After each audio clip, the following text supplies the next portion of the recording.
السلام عليكم ورحمة الله وبركاته. هنعمل سمكة البياض. غير قشر بياض، دي سمكة البياض غير سمكة قشر بياض. وفي ناس بتقول عليها شال.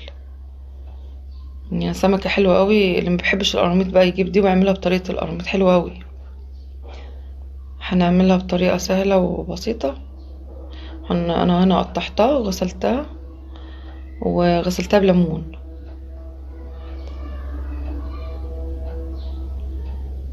هي فيها نسبة صفار كده عشان هي سمكة سمينة حلوة يعني، هي كده اصلا. انا معايا زيت في الصينيه اللي هنعمل فيها، وقطعت البصل قطع كبيره. نشوحه بقى، مش هنحمره،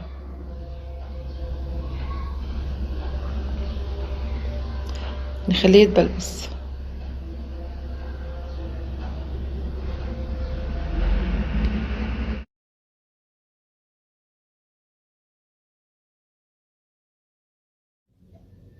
حطيت معلقه صغيره سكر.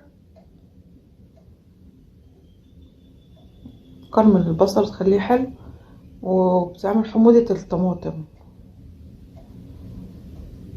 ضربت طماطم بقى وحطيتها برضو على قد الكميه اللي انت عاملاها، يعني على قد الصينيه.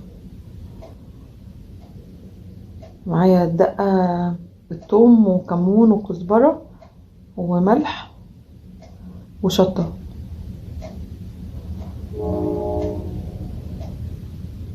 حطيت قطع على الصينية، وملحت السمكة.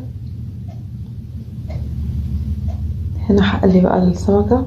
ممكن تتعمل في الصينية عادي من غير ما تتقلي، وممكن السمكة دي تتقلي وتتاكل كده برضو من غير الصينية. بس بتبقى حلوة قوي للناس بقى اللي ما بتحبش القراميط. دي بقى بديل القراميط، احلى من القراميط بكتير.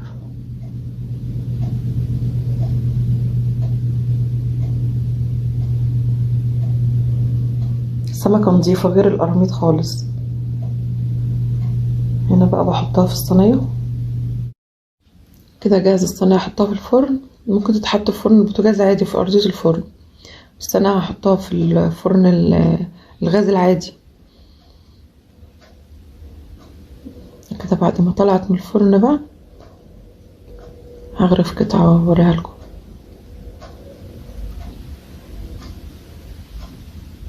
لحمتها بيضة وجميلة ازاي، وجميلة طعمها حلو اوي.